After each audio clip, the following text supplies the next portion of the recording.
Hello guys! Well, etong video to ay sisimulan ko ano bang date ngayon? April 6, 2025. So, guys, may plan ako, sarili ko. Hindi ko lang alam kung tama ba magiging decision ko.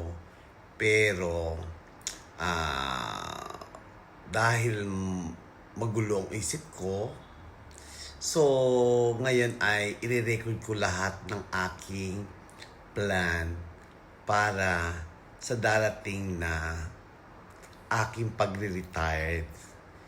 So guys, lahat ng mga taong gustong mag-retire, syempre natatakot lalo na pag walang ipon. Natulad ko, walang ipon.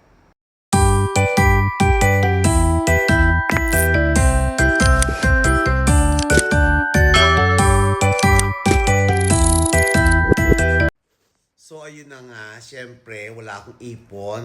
Natatakot din ako para sa pagtanda ko. So kaya ako ngayon ay nagde-decide na dahil 50 na ako, no? Kailangan ko mag-decide sa sarili ko.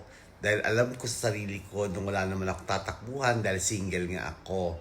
So lahat ng mga single dyan na umabot ng 50, then after that, 60, meron pa tayong chance para makapag-ipon dahil sa atin lahat tatanda. So, etong video to guys, hindi ko muna ipalalabas hanggat hindi pa ako nagre-retire. So, ilalabas ko lang ito pag ako'y nag-retire na at magkakaroon ng part 1 hanggang part last. Ganon! Actually guys, nag-work ako dito sa Dubai. So, I starting my new life when I was 26 years old. So, 2000 yun. Year 2000 yung pumunta ako dito sa Dubai. So, ngayon ay 20... Ilang years na ba ako noon? Ngayon ay 4 years na ako dito sa Dubai at ngayon ay 50 na ako. So, ibig sabihin guys, ang nangyayari ay nakakapag-isip na ako kung ano ba talaga ang plan ko sa buhay. Siyempre, dahil nga sa aking pagtulong, wala man ako na ipon. So, ang sabi ko sa sarili ko, kailangan ko na mag-decide. Dahil sa 24 years ko, hindi pa ako mayaman. So, ang mangyayari guys, dahil 50 na ako, dahil sa kakapanood ko ng mga YouTube, siyempre, nagkakaroon ka ng idea ba na ang sabi nga nila, ang 50 hindi pa huli yan. Makakapag-invest pa tayo.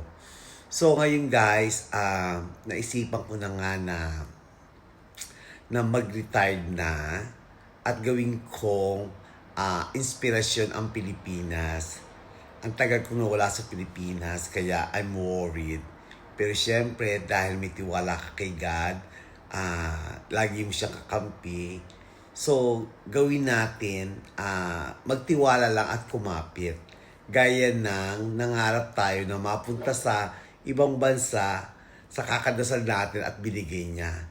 So, syempre, yung pagdasal mo ulit na pag-retire mo naman, I'm sure na pakikinggan ka niya. Ganon. So, ayun na nga guys. So, ang mangyayari nito, actually guys, nagpasa na ako sa amo ko ng non-renewal. Even na, syempre, may worried pa rin ako dahil may mga utang ako. So, ang iniisip ko guys, pwede ko naman kausapin lahat ng mga inutangan ko. Tapos, dahil ako may plano naman, hindi naman ako magpo-for good dahil hindi ako magtatrabaho. So, ang gagawin ko guys, ang part 1 ko, doon ko na lang sasabihin. At pag natuloy na aking plan, doon ko i-continue ang aking pag-YouTube. So, sa ngayon guys, hindi ko muna pwedeng sabihin kung ano mga plano ko dahil wala pa desisyon. So sana, inshallah, dapat ma-approve niyo ni amo ko, saka na tayo magchichikahan. So abangan ng part 1.